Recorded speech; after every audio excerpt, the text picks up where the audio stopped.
All right. Welcome. Welcome. For all of those that are tuning back, welcome. We are live today, and I am excited to have you back with us.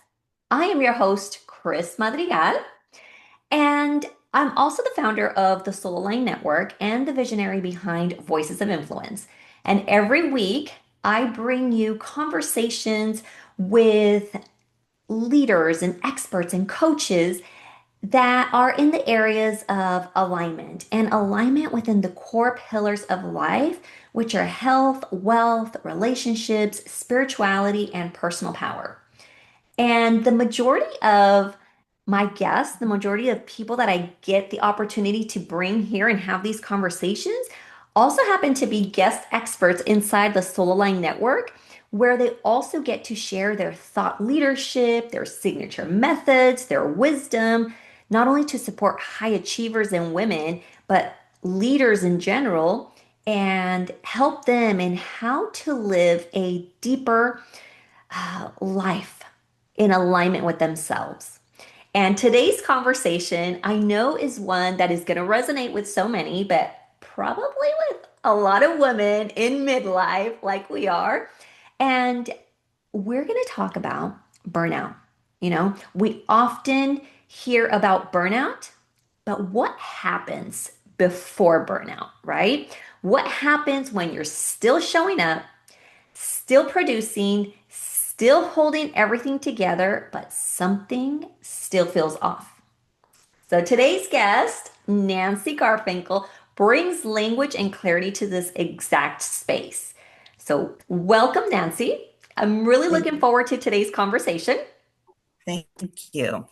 And I would love Thank for you. you to start by introducing yourself and then tell us kind of what led you to the work that you do today. Sure. Well, I spent over 30 years as a healthcare leader, leading large medical groups in academic organizations and also very large, just large independent medical groups. And over time, I would see, but from leading these teams, right? I led large teams in high stake situations.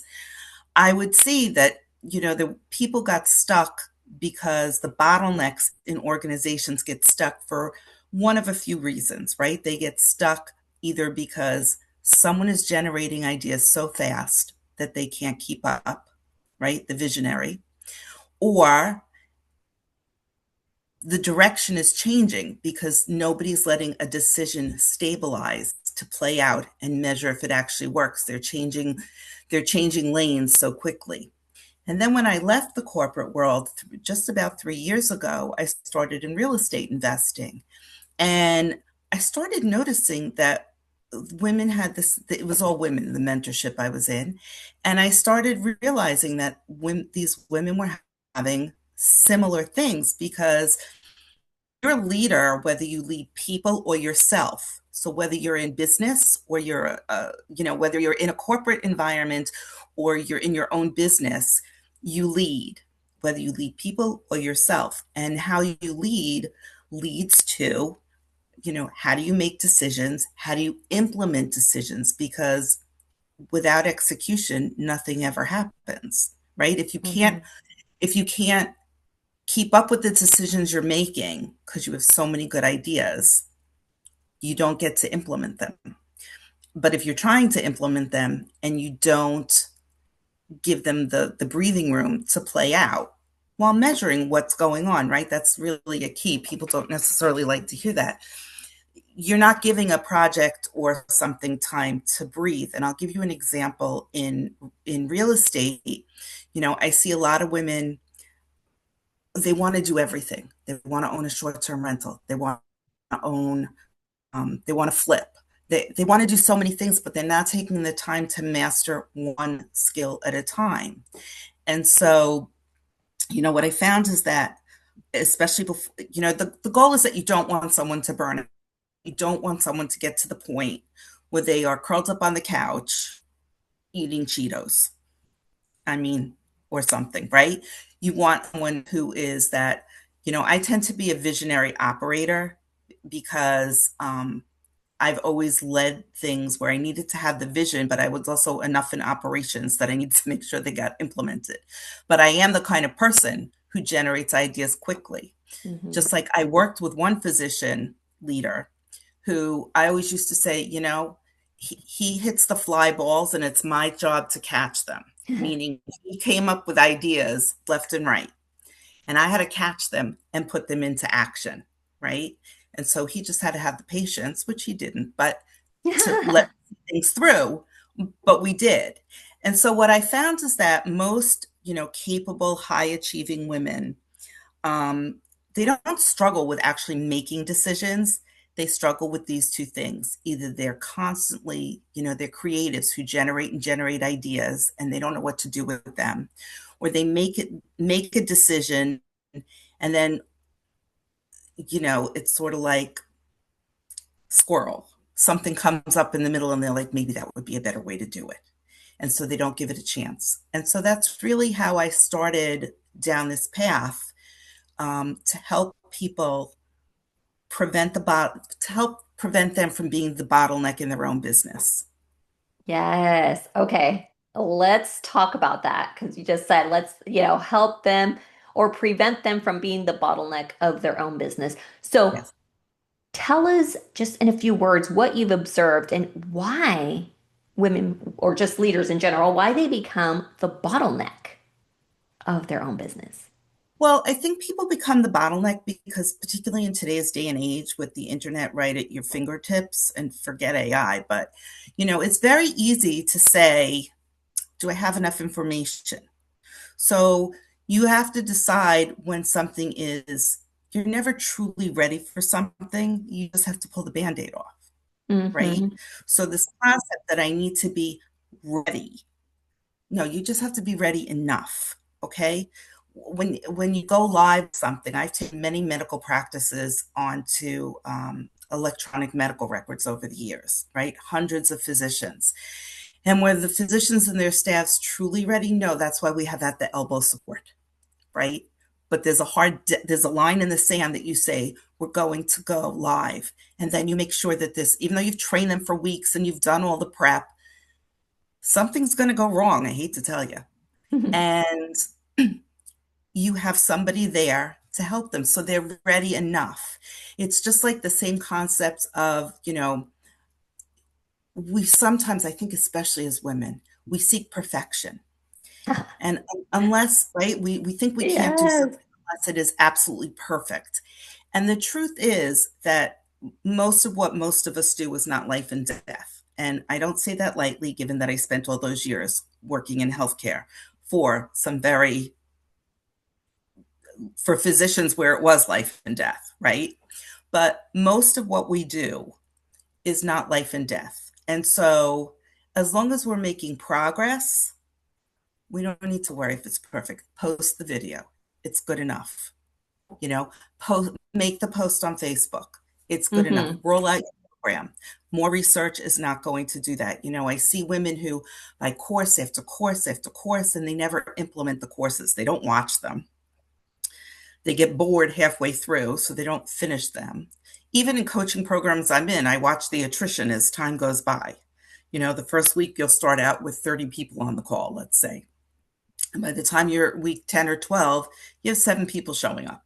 Yeah. And so, it's the same thing, progress over perfection. So you didn't do the homework that day. This isn't high school. No one's going to give you a 0. Just show up and put your best effort in.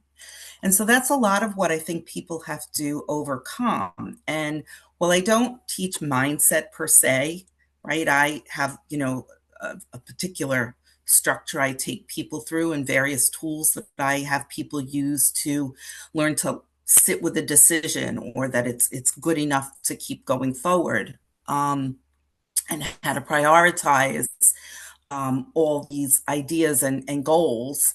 Um, it is in some ways a mindset thing, right? Because you have to get used to that you can always go back and fix it.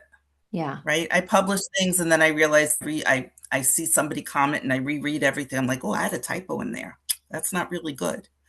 Now, in the corporate world, that wouldn't be, it's not good to send something, but on Facebook or wherever, I honestly don't think if I like, you know, I Have see lots typos. of things. That's how you know what, on Facebook or wherever, if I have a typo, that's how you know it's me and not AI.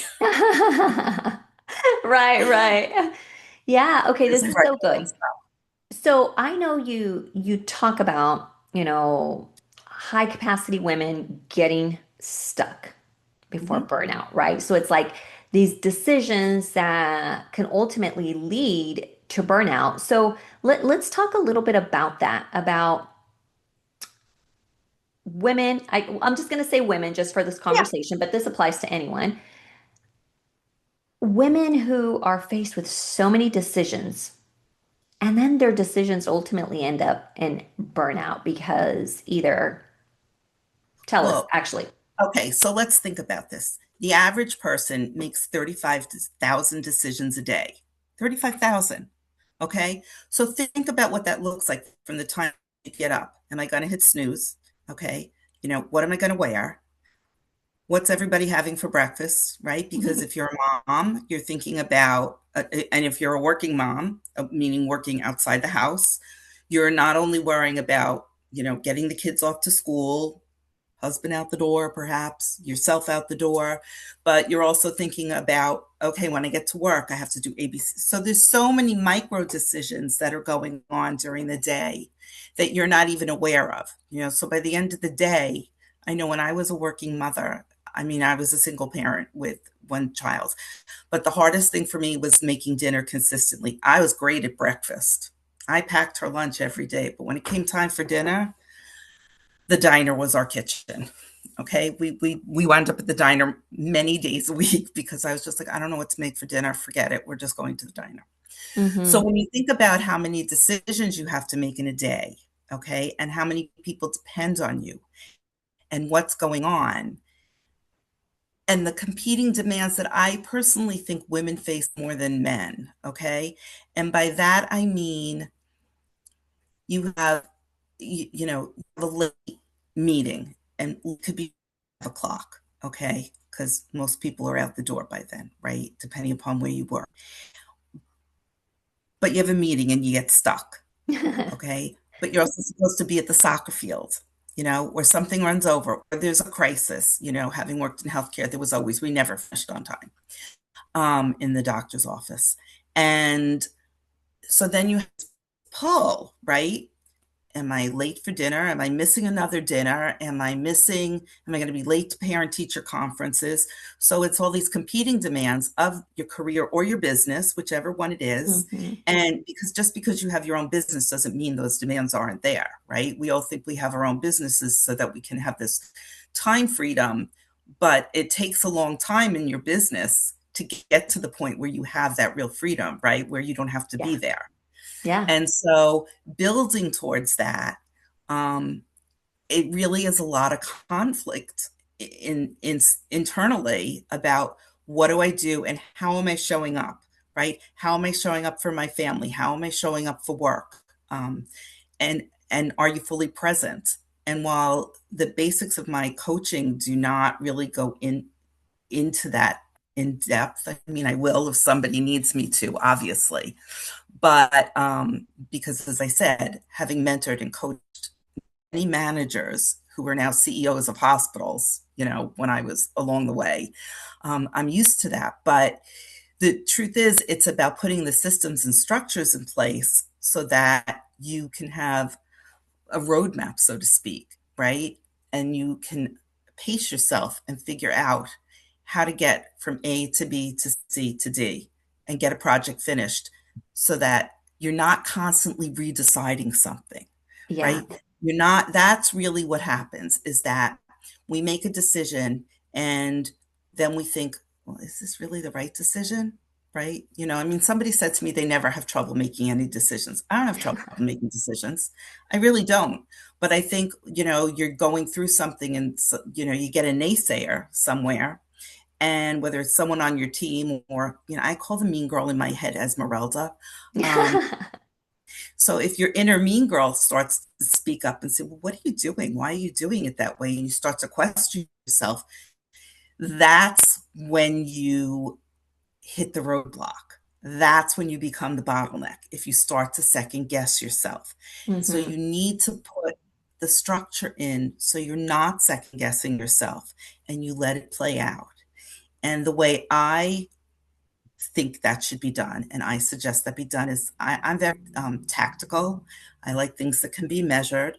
And so when you're putting something into play, there has to be, key milestones along the way.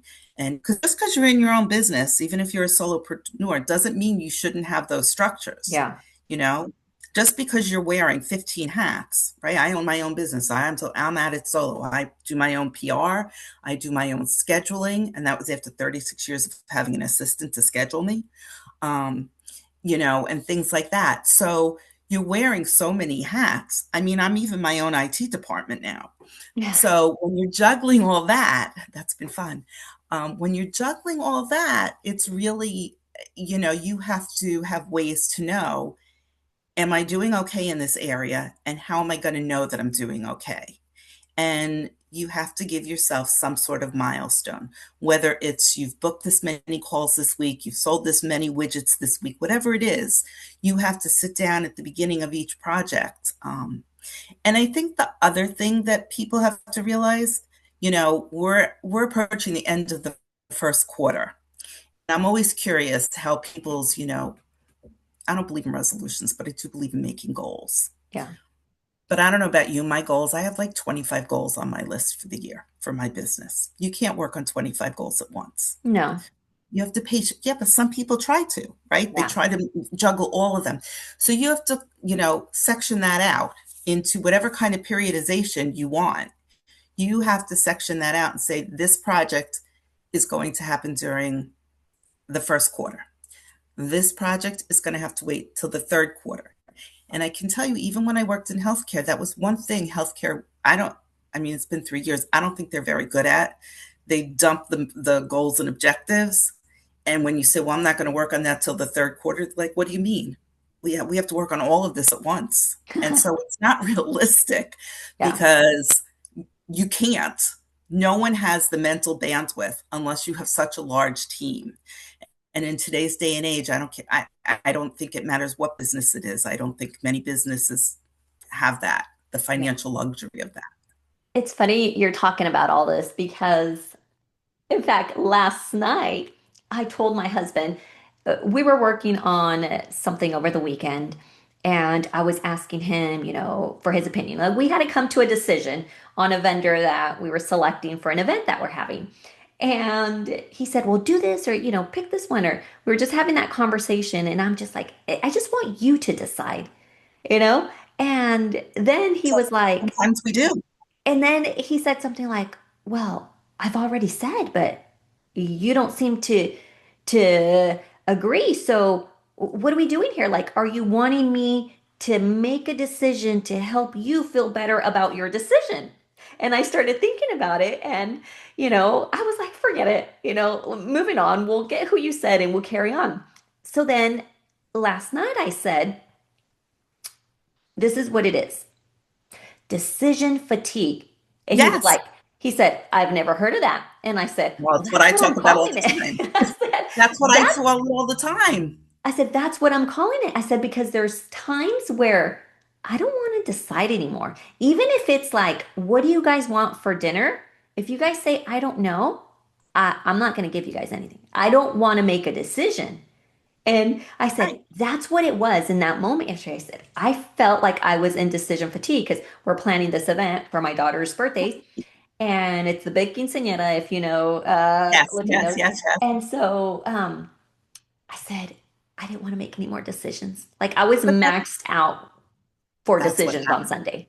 Right. And so as I've gone through what I work with people, it's kind of, it's not another productivity program. It started out with decision fatigue, mental overload, and then I said it's even more than that, and that's how I got to this you're generating so many ideas, but you're also making decisions that want to hold. But it is that mental overload and that decision fatigue, and figuring out what to do with that is how you make sure you don't get to the burnout, right? Because sometimes Hmm. when my daughter used to say, I don't know, even still when she visits and I say, what do you want for dinner? And she says, I don't know. I'm like, well, I can't cook that. I don't know Hmm. what restaurant serves that, and that's just the point where you get to with things when everything is decision after decision after decision. And that's what I'm saying, 30,000 decisions in a day, right? You're Yeah. making business decisions, you're making the mundane decisions, and then there are the big special events that you're making, really are very important decisions because it's the success or not. And something like a quinceanera, I get it, that's a once in a lifetime thing. It's big, it's huge. Yeah. And that's why this conversation to me, it's like, it's so timely to bring it in because I was just talking about that because that's what I was feeling on Sunday Hmm. because I had set out, Saturday, I told my daughters we're going to focus all day on that, but then our Saturday, turned out differently. And so now I felt like I was behind because Sunday I already had dedicated to something else. So we had to pivot. And so by the end of, Sunday afternoon, I was like, I'm done making Hmm. decisions for this event. I'm like, each of you tell me one thing that you, and I've even started doing that for dinner. I said, everyone's going to give me one suggestion of a meal. There's five of us. Everybody give me one. That's what I make. And There we you move go. on. And so just like you said, finding ways, but I would love to hear from you. Like, what's one practical shift that women can make to stop redeciding, let's put Yes. it that way, and building momentum that actually sticks. So I kind of want to hear from you on that. So I take people through, a process of decide. They decide, then they define, then they do, and then they deliver. Okay, so it's 4 steps. And so first you're going to decide what's your highest priority. And you're going to focus on that. And within that, you say, okay, what needs to happen? What is this decision that I'm really making, right? Maybe it's increase sales 10%. What does it really take to do that? And then you're going to take that and say, okay, in order to do that, I need to make X number of calls, right? I'm going to increase sales 10% over the next 90 days. Okay. And you're going to say, okay, so how many sales calls do I need to make and how long is that going to take? And you're going to not put that on your to-do list. You're going to block it on your calendar. So productivity and time management comes into it, but it's the structure that Hmm. you put around it, right? Because going shopping for quinceanera dresses is on a to-do list. You have to put it on the calendar eventually, but it's on the to-do list, right? Whereas making sales calls, it does not go on your to-do list. So it's never protected time, right? Hmm. And so then you set the time that you're going to do it. And then you're measuring the results as you go along, right? So first you're writing, you're defining by saying, X number of calls per day or per week, whatever. You're measuring it while you're doing it. And then the delivery depends on what the project is, obviously, or the goal Hmm. is. And so when you put those kind of constraints around it, and it goes deeper than that, right? There's how do you avoid distractions? How do you prevent the ideas from creeping? All these, I said, I generate ideas very quickly. I had one mentor who said to me, you have to get out from behind your computer because it's so easy for you to create, right? The ideas just come and come. So you have to, we find ways. I think I mentioned to you before, I use AI as a second brain. I dump my Hmm. ideas in there and have projects. Or before I really started using AI, and I still do this, I have a big, gigantic sticky note that I write things on, just to get it off my brain so I Yeah. don't forget about it. And I call it the parking lot. Hmm. It was a technique I used a lot during meetings to keep us focused, right? Somebody would come up with either one of two things would happen during meetings. Somebody would come up with a question that I couldn't answer, and I'd be like, I have to get back to you. Or someone would say, well, what about this idea? And I'm like, that's really related to, the group would agree, oh, that's not really related to this, but let's put it on the parking lot because it merits looking into. Mm-hmm. And so that's really how you contain yourself and prevent yourself from, being Alice in Wonderland and going down the rabbit hole. Yeah, I love it. Do you ever use time? Like, do you ever like, what is it called? Is it I the time Pomodoro? block. Oh yeah. I use see the thing with time blocking, I used to hear a lot of people in real estate investing say time blocking doesn't work. And I would hear it in practice too when I was in the corporate world. And I was like, well, no, of course blocking doesn't work. You don't understand what it means, right? No, really. Yeah, Time yeah. blocking, the managers used to show me their calendars and it was an 8-hour day and it was blocked all 8 hours. And I'm like, that's not time blocking. That's going to meetings back to back. So that's why I draw the line between a to-do list and the calendar, right? Time blocking goes under. To do things go on a to-do list. And things like the Pomodoro technique, for people who don't know, that's another way of time blocking where you're using increments of say 25 minutes. And you should never put more than 5 Pomodoros together. And there's an interesting story why it's called a Pomodoro, but um, so you work for 25 minutes and take a break, and work for 25 minutes and take a break, or you combine 2 or 3, Hmm. and take a break, and you're setting a timer for that, literally, Yeah. a timer goes off. And you have to know yourself how long, I think, a block of time should be. When I worked in healthcare, I blocked 3 hours once a week religiously, and people weren't supposed to bother me. And that was my time for strategy. Okay. That was my time to work on the business, not be knee deep, not be in the weeds. And Hmm. so you need that time, kind of time blocking. And believe it or not, I believe in putting a time block in, a 3-hour block once a week, at least for fun, Yeah. right? Everybody needs a fun block Yeah, yeah. because as solopreneurs, right, we tend to work, work, work, work, work, right? 7 days a week. There's no reason not to, right? I mean, there are reasons, but Right, right. you It's know, easy a lot, not to because it's there. And it's right I've there.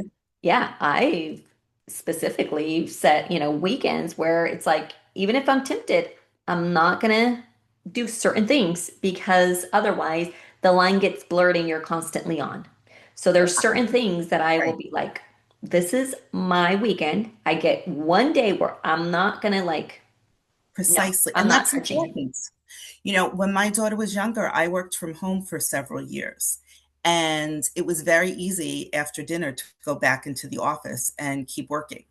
And I do it here too in my apartment, even though it's just me and the dog. I shut the door. And once the door is shut, I don't go back in until the next morning.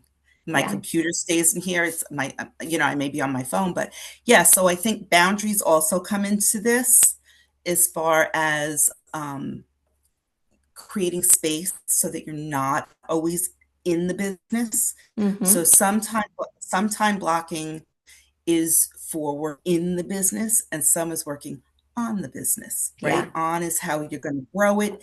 In is things like you're doing the marketing, you're doing content creation, um, and things like that. So I go through all of that, beautiful. as the clients when we're coaching. Yeah. I love it. So for those individuals that are listening, want to learn more or just want to just connect with you because maybe they have a business that overlaps with your work and just wants to connect further. What is the best way to connect with you and all the different platforms?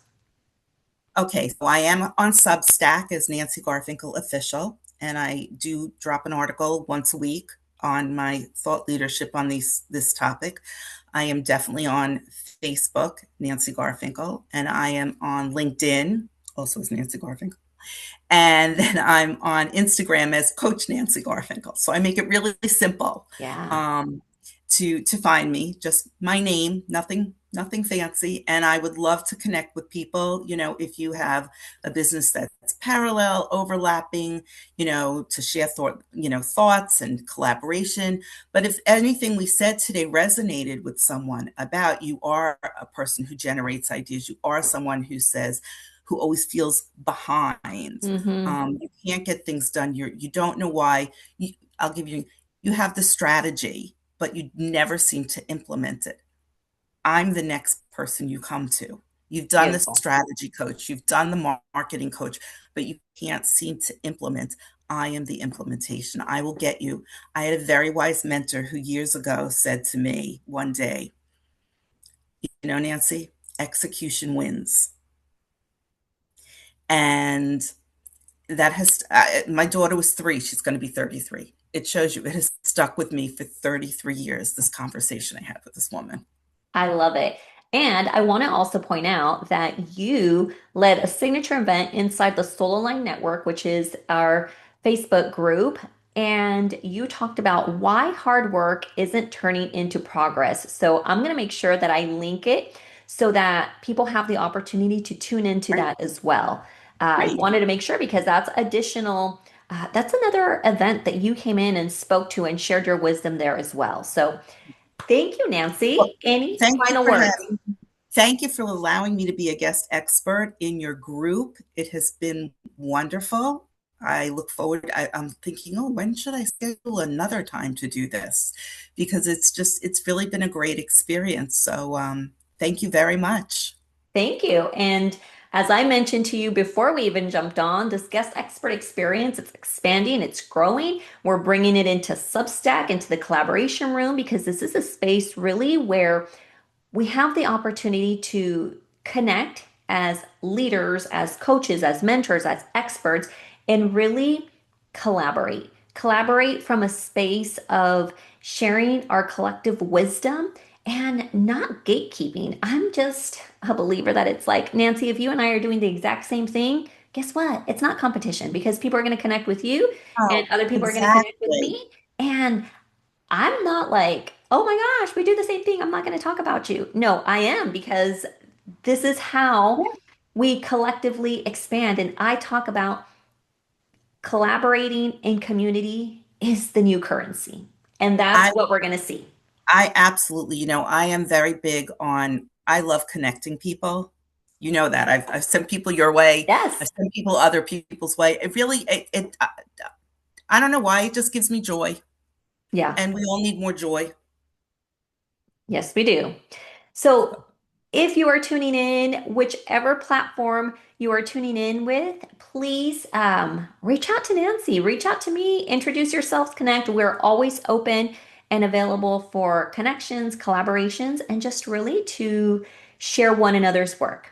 So, until Absolutely. next time, thank you so much, Nancy, for being here, and Thank thank you you. for everyone that is tuning in.